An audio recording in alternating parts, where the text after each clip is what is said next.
Hi, I'm Lauren Mitchell, and for years I thought keeping quiet kept peace in my family. I learned to swallow my words, to shrink myself down to fit into the small space they allotted for me. But the night of my brother's engagement, I discovered they had given away something that wasn't theirs to give. My apartment. That betrayal didn't just break me, it changed everything. Before we dive into this, please like this video, subscribe to my channel, and tell me in the comments where are you watching from. The party was a sea of pastel silks and expensive champagne. Laughter, light and brittle, echoed off the high ceilings of the rented hall. I felt like an outsider from the moment I arrived, a simple rowboat in a harbor full of yachts. My family moved through the crowd with an ease I could never imitate. My father clapped men on the back, his laugh booming. My mother, elegant and poised, accepted compliments about the event, about her son, about everything but me. I stood near a pillar, nursing a glass of sparkling water, watching them, watching my brother, Mark, and his fiancée, Sarah, glow in. The center of it all, an aunt I hadn't seen in years drifted over to me, her perfume arriving a full second before she did. "Lauren, dear, always on the sidelines, aren't you?" she said, patting my arm. "You should be more like your brother. He knows how to own a room." I just smiled, a tight, practiced motion that didn't reach my eyes. It was the story of my life. Lauren, the quiet one. Lauren, the responsible one. Mark, the star. After what felt like an eternity of small talk, my father tapped a spoon against his champagne flute. The room quieted, all faces turning toward the small stage where he stood, beaming, with Mark and Sarah on either side. "Friends, family," he began, his voice thick with pride. "Thank you all for coming to celebrate this wonderful occasion. My son, Mark, has always made us proud." I felt a familiar clenching in my gut. He launched into a speech, a highlight reel of Mark's life, conveniently edited to remove the failures. He mentioned Mark's business acumen, glossing over the startup that I knew our parents had bailed out twice. He praised his generosity, conveniently forgetting the times Mark had borrowed money from me with no intention of paying it back. I listened, my jaw tight, feeling myself disappear. It was as if my own accomplishments, my own struggles, were written in invisible ink. Then, he raised his glass higher, his smile widening. He looked out into the crowd, his eyes sweeping past me without a flicker of recognition. "And to show our love and support as they begin their journey together," he declared, his voice booming across the room, "we have a special gift for them. We've given Mark and his fiancée Lauren's apartment to start their new life together." The words hit me like a physical blow. The air rushed out of my lungs. For a moment, the entire world went silent, the sounds of the party fading into a distant buzz. A hush fell over the room, a collective intake of breath. Then, a wave of gasps. I nearly dropped my glass, my hand frozen in midair. My sparkling water trembled, the tiny bubbles fizzing over the rim and onto my fingers. Cold as ice. Every eye in the room turned to me. Every single one. It was a slow, agonizing pivot, 100 pairs of eyes finding me by the pillar. The whispers started immediately, rippling through the elegant hall like a contagion. "She didn't know," I heard a cousin murmur to her husband. "Look at her face. They didn't even tell her." I looked toward the stage. My mother, seated in the front row, just smiled, a serene, placid expression on her face as if this was the most natural thing in the world. She caught my eye and gave a tiny, almost imperceptible nod as if to say, "Play along, don't make a scene." My brother, Mark, was beaming, his arm wrapped possessively around Sarah's waist. He was already accepting the applause, already thanking our parents, basking in a moment that was built on my foundation. No one noticed my trembling hands. No one saw how my entire world, the world I had painstakingly built for myself, collapsed. In that single horrifying moment, it was all a blur of sparkling lights, fake smiles, and the most profound humiliation I had ever felt. Years of sacrifice flashed before my eyes, not as a vague concept, but as a series of sharp, painful memories. I saw myself at 23, working as a junior accountant during the day, then changing in a gas station bathroom to put on the black apron for my waitressing job at night. I remembered the bone-deep exhaustion, the smell of grease that clung to my hair, the ache in my feet that never seemed to go away. I saw myself eating ramen noodles over the sink in my tiny rental, staring at my bank statement, watching the number for my down payment fund tick up with agonizing slowness. I remembered skipping lunches, telling concerned coworkers I'd already eaten, just to save another $10, all for my apartment. My parents had always made little of my efforts. I remembered the day I signed the mortgage papers. I called them, my voice shaking with excitement and pride. "It's a lot of responsibility, Lauren," was my mother's first comment.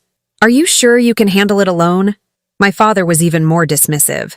"You'll be house poor," he'd grunted. "Should have just found a nice man to take care of you. This is what your brother should be doing, building equity." They never saw my ambition, only my perceived vulnerability. They never saw my strength, only my gender. Meanwhile, Mark's life was a parade of unearned gifts. I remembered his 21st birthday when they'd bought him a brand new sports car. I had asked them for a small loan of $500 a month earlier to fix the timing belt on my 10-year-old sedan, and was told to learn to budget better. I remembered them paying his entire college tuition, while I had worked my way through school, graduating with a mountain of student loans. For him, there was always a safety net woven from their money and their excuses. For me, there was just the expectation that I would manage on my own. "You're so responsible." "Lauren," they'd say, "you don't need our help." It was never a compliment. It was their absolution, their excuse to ignore me and pour all their resources into their son. My chair scraped against the polished floor as I pushed it back. I had to get out of there. I needed air. I needed to think. "Excuse me," I mumbled. To my aunt, who was now staring at me with a mixture of pity and morbid curiosity. I walked away, my legs feeling like they were moving through concrete. Each step was a battle. I could feel the eyes on my back, the whispers following me like a shadow. Inside the blessedly empty and silent marble-lined restroom, I leaned against the cold countertop and stared at my reflection. My face was a pale, shocked mask. My eyes were wide, my lipstick suddenly too bright. Tears welled, hot and stinging, burning the backs of my eyes, but I refused to let them fall. Not here, not now. I would not give them the satisfaction of my tears. My thoughts raced, a chaotic storm of anger and pain. They planned this behind my back. They sat at dinner tables with me, asked about my day, all while plotting to give away my home. The premeditation was what hurt the most. This wasn't a spontaneous, misguided gesture. This was a calculated decision. They had weighed my life, my security, my future, and decided it was worth less than their son's convenience. They had decided I didn't matter. I replayed my father's words, each one a fresh stab of pain. "We've given her apartment," not Lauren's apartment. Her apartment, as if I were a footnote in my own life. They had erased my name, my sweat, my sacrifices, all in one callous public sentence. The restroom door swung open and the sound of the party music spilled in. It was Sarah, Mark's fiancée. She looked beautiful in her white dress, her eyes sparkling with a joy that felt like a personal insult. She saw me, and her face softened with what looked like sympathy, but I knew it was just the performative kindness of a winner. She came up to me, her arms open. I flinched, but she was already wrapping me in a hug. Her perfume was sweet and cloying. "Thank you, Lauren," she whispered into my ear, her voice sincere. "This means so much to us. It's such a wonderful, generous gift." She pulled back, still holding my arms, her eyes shining. "Mark and I were just talking about it. We're thinking of knocking down that wall between the kitchen and the living room to make it more open plan. And your little office? It would make a perfect nursery one day." That was it. The final cut. The image of them destroying the walls I had painted, turning the office where I'd built my career into a nursery for a child that wasn't mine. It was more than I could bear. My silence, my stoicism, it all shattered. This wasn't just about an apartment anymore. It was about my existence. But as the rage crested, something else rose to meet it. A cold, hard clarity. What my parents didn't realize, what no one in that room knew, was a secret I had held close for 6 long months. I had sensed their favoritism worsening, their casual disregard for my life growing more pronounced.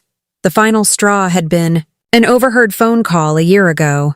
I'd come home early and heard my mother in the kitchen speaking to my father. "Mark's business isn't doing well," she'd said in a low voice. "He's going to need a real asset soon. Lauren's apartment is just sitting there. She doesn't need all that space." That conversation had chilled me to the bone. The next day, I had made an appointment with an estate lawyer. I felt a strange mix of guilt and fierce self-preservation as I sat in his office. But he was kind and understanding. "It's your asset, Miss Mitchell," he'd said. "You have every right to protect it." I had transferred the property title into my own irrevocable trust. Legally, the apartment was a fortress, completely untouchable without my signature. Their grand gift was nothing but empty words, a public performance built on a lie they believed to be true. I took a deep, steadying breath. My hands still trembled, but a strange, icy calm settled over me. I looked at Sarah's happy, oblivious face. "You're welcome," I said, my voice flat. I stepped around her and walked out of the restroom, leaving her standing there, slightly confused. I walked back into the main hall, my head held high. My steps were deliberate. The party was in full swing again, the uncomfortable silence of moments before papered over with loud music and laughter. I walked directly to our family's table. My parents looked up, my mother's smile faltering when she saw the look on my face. Mark glared at me, annoyed by the interruption to his celebration. I stood by my chair, but I didn't sit down. I waited for a lull in the music. My voice when I spoke was not loud, but it was steady and sharp. It cut through the background, chatter like a knife. "Funny," I said, looking directly at my father. "I don't recall signing any gift deeds." The words hung in the air. Conversations at the nearby tables died down. People turned to stare again. This time, they weren't just curious. They were captivated. "The apartment is mine," I continued, my voice gaining strength as I looked from my father to my mother. "Legally, it's held in a trust. You can't give away what doesn't belong to you." The room fell silent once more. This time, it was a heavy, suffocating silence, the kind that presses in on you. My father's face, which had been flushed with pride, was now turning a deep, mottled red. "Lauren, this is not the time or the place," he hissed, his voice low and threatening. My mother, ever the smooth operator, tried to laugh it off. It was a brittle, ugly sound. "Oh, Lauren, don't be so dramatic. It's just a formality. We were going to talk to you about it later, of course." "Later?" I asked, a bitter laugh escaping my lips. "When? After they had moved in? After you had changed the locks? Or were you just going to let me find out when my key didn't work?" I looked at Mark. "What's your problem?" he snapped, his entitlement radiating off him. "It's just an apartment. You can get another one." His words confirmed everything. In their eyes, I was temporary. My life was disposable. I reached into my small evening bag. With deliberate, almost theatrical slowness, I pulled out the folded set of documents, the copies of the trust agreement I had started carrying with me everywhere, just in case. I unfolded them and laid them on the white tablecloth, right in the center of the table. "This is not a formality," I said, my voice now as cold and hard as the marble in the restroom. "This is a legal document. The apartment and everything in it is held in the L.M. Mitchell Trust. Sole beneficiary, me. Sole trustee, me. Your names are nowhere on it. You have no legal claim, and therefore, no legal right to give it away." Collective gasp echoed through the now completely silent room. My father stared at the papers as if they were a venomous snake. My mother's mask of calm composure finally cracked, her mouth hanging slightly open.